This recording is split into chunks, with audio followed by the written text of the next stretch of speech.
देवतात्मनि पर्यवसानम। असाधारण देवता आत्मा में तत्त इंद्रियों के तत्त देवता है ना, तत्त इंद्रियों के तत्त अभिमानी देवता। वाग देवता के रूप में हो जाएगी तो वो सब अपरिच्छिन्न नहीं रहेगी, वो वाणी का अभिमानी देवता अग्नि देवता हो गया, वाणी का अभिमानी देवता अग्नि हो गए।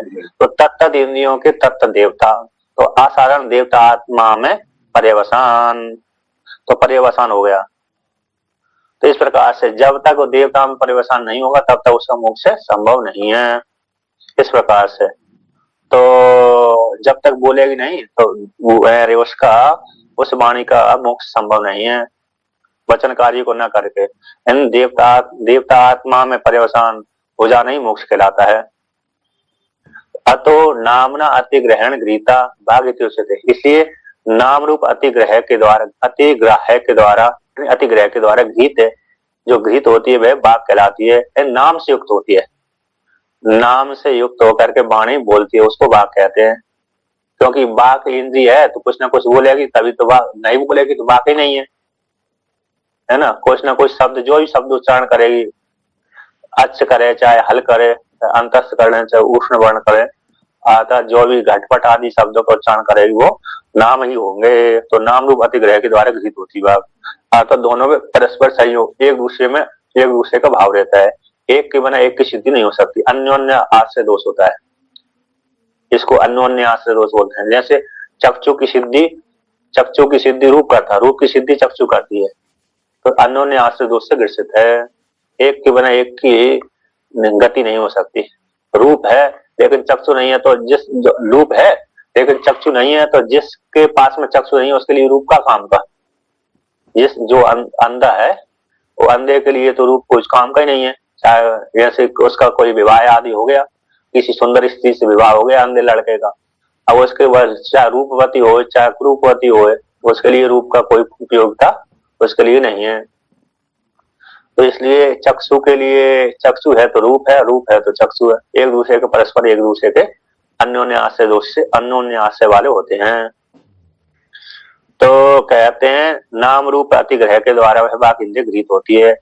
वक्तव्य आसंगेन ही प्रवृत्ता सर्वान अतिर्युज्यते हीयन, क्योंकि वह वाणी है वक्तव्य रूप आसंग से युक्त होकर के, जिस विषय के साथ युक्त होकर के, है ना। विषय जो भी विषय है उस विषय का एक एक नाम है।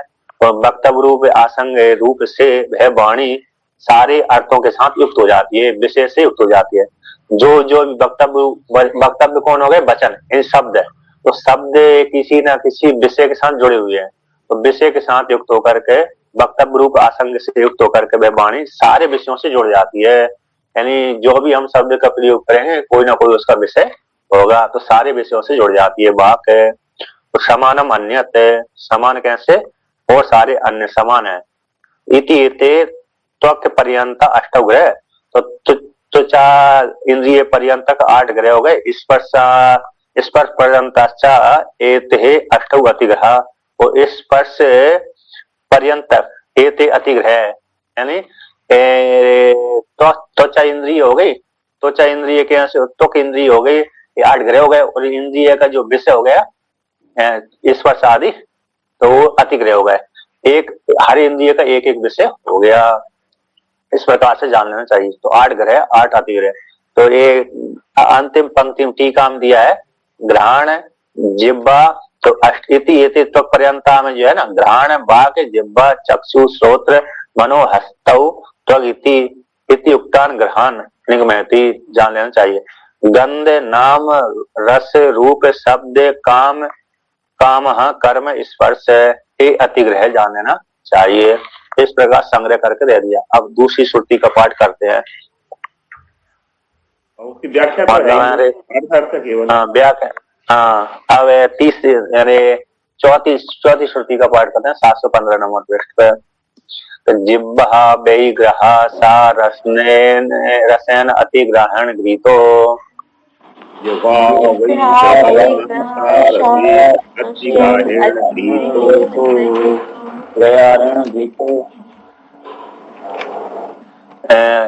जिह्वा ही रसान विजानाति,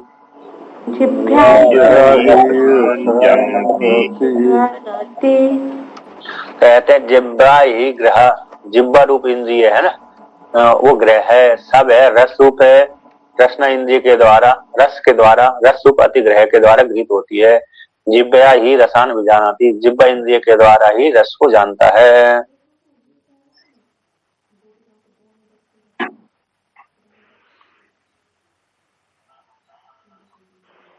यहाँ पर देखो 715 नंबर, 715 पृष्ठ पे ही, अरे टीका में, अरे टीका में नीचे दूसरी पंक्ति दिया है, असत्यम, असत्यम का अर्थ कर दिया परपीड़ाकरम, मिथ्या वचनम, असत्य का अर्थ किया था, अरे परपीड़ाकरम मिथ्या वचनम, तद वही सो अदृष्ट मात्र विरोधी, सो दृष्ट मात्र, सो दृष्ट मात्र विरोधी, अन्यतम विपरीतम, अन्यता विपरीत, थोड़ा सा भेद किया था, परिति, तो इस प्रकार से एक तो परपीड़ा करने वाला हो गया असत्य, और अनृत हो गया थोड़ा सा विरोध बोलने वाला, थोड़ा सा विपरीत, विपरीत तो असत्य बोला तो पीड़ा तो हो ही जाएगी, मतलब सामान्य कर दिए, यदि भी दोनों पर्यायवाची होते हैं असत्य और अनृत, तो लेकिन अब दो शब्द का प्रयोग कर दिया तो कुछ ना कुछ भेद तो करनी पड़ेगी।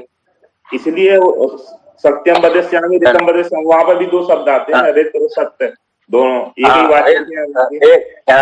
ऋत और सत्य हो गए, जहाँ पर एक करेंगे तो वहां पर उसका अर्थ करेंगे, तो ऋत का अर्थ फिर वहां पर अर्थ किया ऋत का अवश्यम भावी, निश्चित रूप से परिपक्व, अवश्य सिद्धांत वाला हो गया, यानी अनिवार्य हो गया। पर इत्यादि उक्ते उक्तम, जो परादि इत्यादि उक्त अनृत, सो इत्यादि उक्त असत्यम, एक दूसरे के द्वारा, एक यहाँ पर कर दिया, अरे एक दूसरे के द्वारा, एक स्वयं के द्वारा, सत्य और अमृत का कर दिया एक दूसरे के द्वारा, तो पर इत्यादि उक्त दूसरे के द्वारा अमृत, और असत्य कर दिया स्व के द्वारा, असत्य स्व के द्वारा झूठ, असत्य का कर दिया अरे स्व के, एक के द्वारा स्व के द्वारा झूठ, एक दूसरे के द्वारा झूठ है, तो दो झूठे मिल गए ना, दो झूठे, तो जो दो झूठे मिलेंगे तो एक वो भी झूठ बोल रहा है, ये भी झूठ बोल रहा है। लोक में तो देखा ही जाता है, दोनों के मन में कुछ अलग चल रहा है और दोनों ही आपस में दो ऋण मिल जाते हैं तो धन हो जाता है, बाद में वैसे धन हो जाएगी, सब तो हो जाएगी, तो दोनों का अलग अलग हो गया। चलिए, तो कहते हैं जिह्वा इंद्रिय के द्वारा रसों को जानता है, सारे है ना, जब जो भी रस होंगे, कितने रे, कटु अम्ल तीक्ष्ण रुक्ष 6 रस होते हैं, 6 रस, तो 6 रस हो गया। तो जो गीता में आए, गीता में अन्य में भी आते हैं, वेदांत में भी आते हैं, 6 रस हो गए, तो वो रसों को जानता है। जिह्वा में भी आगे की मीठा आगे रहेगा, तीखा तो कंठ में जाकर रहता है, जिह्वा में, कंठ में जहां पर लगेगी मिर्ची तेज लगती है तो कंठ में जाकर लगती है, जिह्वा के अग्रभाग में तो मीठी लगती है। अब रूप को लेकर कहते हैं, चक्षुर वै ग्रह सह रूपेण अतिग्रहण गृहीतस्, चक्षुर वै ग्रह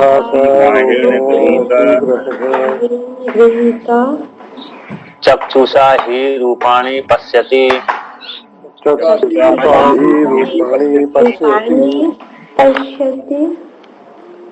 चक्षुर वै ग्रह, चक्षु इंद्रिय ग्रह हो गई, सब है चक्षु इंद्रिय रूप ग्रह, रूप अतिग्रह के द्वारा गृहीत होती है, यानी विषय के द्वारा गृहीत हो जाती है, विशेष युक्त रहती है। चक्षु के द्वारा ही सारे रूपों को स्त्री पुरुष सारे जीव देखते हैं। सूत्रम वै ग्रह सह शब्देन अतिग्राह्यण गृहीता,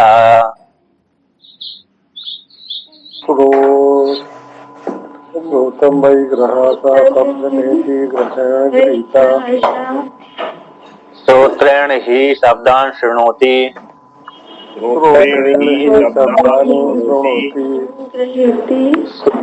श्रोत्र इंद्रिय ग्रह, सब श्रोत्र इंद्रिय ग्रह रूप शब्द के द्वारा अतिग्रह के द्वारा गृहीत होती है, और श्रोत्रेण ही शब्दान शृणोति, श्रोत्र इंद्रिय के द्वारा सारे शब्दों को श्रवण करता है। मनो वै ग्रहा सा कामेन अतिग्राहेण गृहीतो मनो वै ग्रहता कामेन गृहीतो मनसा ही कामान कामयते मनसा ही कामान कामयते। तो मनो वै ग्रह, मन ही ग्रह सब है, मन रूप ग्रह काम रूप अतिग्रह के द्वारा गृहीत होता है। जो भी कामना इच्छा हो गई उसके द्वारा गृहीत हो जाता है, युक्त हो जाता है। मनसा ही कामान कामयते, मन के द्वारा सारी कामनाओं को कामना करता है। जो भी इच्छा होगी उसको, घट की पट की अरे अन्य की है ना, घट पट मठ, तो सबकी जो भी इच्छा होगी तो सबकी इच्छा एक काम मन के द्वारा संकल्प विकल्प करता रहता है। तो मन उपलक्षित बुद्धि भी सारा अंतकरण आ जाएगा। अब कहते हैं तो अरे आगे वर्णन करते हैं। अस्तौ वै ग्रहा सा कर्मण अतिग्राहण गृहीतो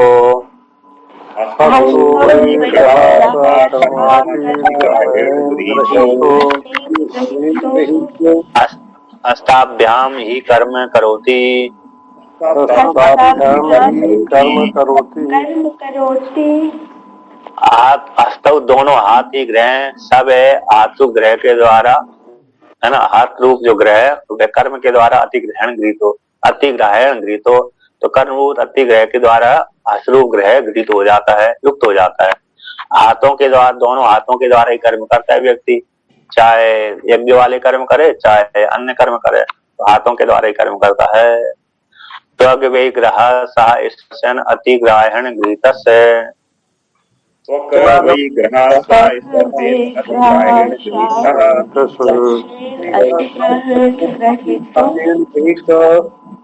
तो चाहि सान वेदयत इति एते अष्टौ ग्रह अष्टौ अतिग्रहा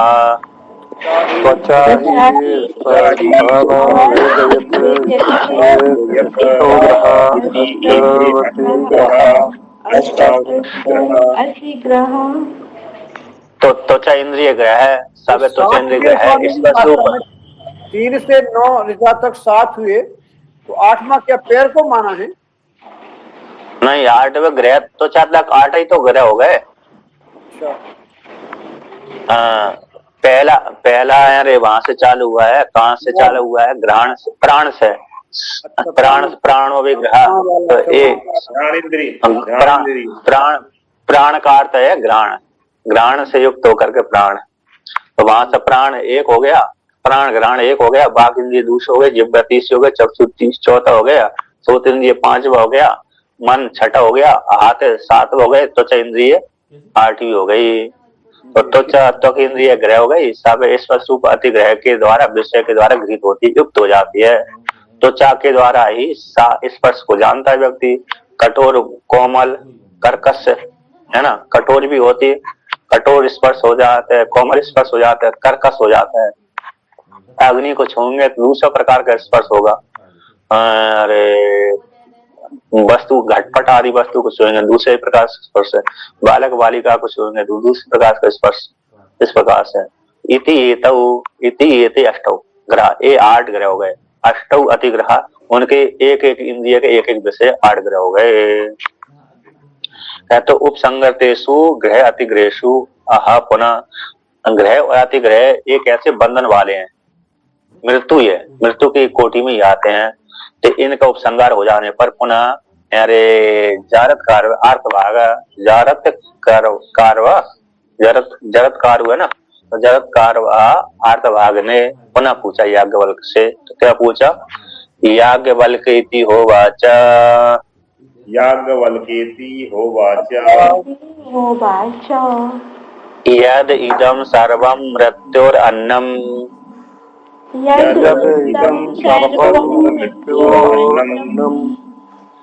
का स्वेत सा देवता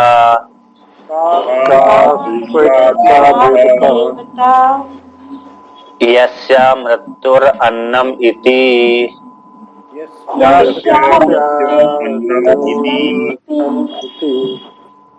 अग्निर्वै मृत्युः